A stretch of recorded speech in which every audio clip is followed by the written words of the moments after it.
Une bonne façon de se motiver est d'augmenter le flux d'argent dans sa vie. La plupart des gens sont gênés rien qu'à l'idée de penser ainsi. Ils ne veulent pas réfléchir et devenir riches, car ils craignent d'être perçus comme égoïstes ou avides. Peut-être croient-ils encore à la superstition économique marxiste, complètement discréditée, selon laquelle pour gagner de l'argent, il faut l'enlever à quelqu'un d'autre. Ou alors, ils ne veulent pas paraître obsédés par l'argent. Mais savez-vous qui est réellement obsédé par l'argent? Les personnes qui n'en ont pas. Elles y pensent toute la journée, en parlent dans leurs discussions familiales, y réfléchissent la nuit, et cela devient un élément destructeur de leurs relations quotidiennes.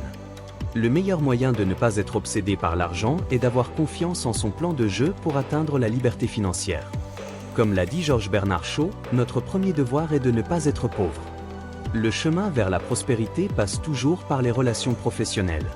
Plus vous servez ces relations, plus elles deviennent productives et plus vous gagnerez d'argent. L'argent est une énergie vitale que nous échangeons et utilisons en fonction du service que nous rendons à l'univers, écrivait Deepak Chopra dans Créer l'affluence. Lorsque vous comprenez que l'argent découle du service, vous avez la possibilité de comprendre quelque chose d'encore plus précieux. Des sommes d'argent exceptionnellement grandes proviennent de services rendus à un degré exceptionnellement élevé. La meilleure manière d'offrir un service inattendu aux personnes de votre entourage est de vous poser la question « Qu'attendent-elles » Une fois que vous avez cette réponse, demandez-vous ensuite « Que puis-je faire qu'elles ne s'attendent pas à recevoir ?» C'est toujours le service inattendu qui se fait remarquer. Et c'est en étant remarqué que vous augmentez votre valeur professionnelle. Comme l'a souligné à plusieurs reprises Napoléon Hill, la grande richesse découle de l'habitude de faire un effort supplémentaire. C'est toujours une bonne décision d'affaires que d'en faire un peu plus que ce pour quoi vous êtes payé.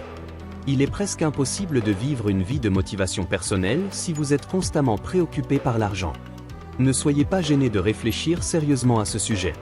Penser à l'argent à l'avance vous libère du besoin d'y penser en permanence plus tard.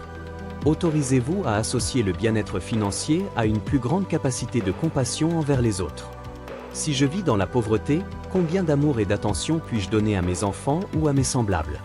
Quelle aide puis-je apporter si, par simple manque de planification créative, je suis toujours inquiet d'être endetté? La pauvreté n'est pas une honte, disait Napoléon Hill, mais ce n'est certainement pas une recommandation.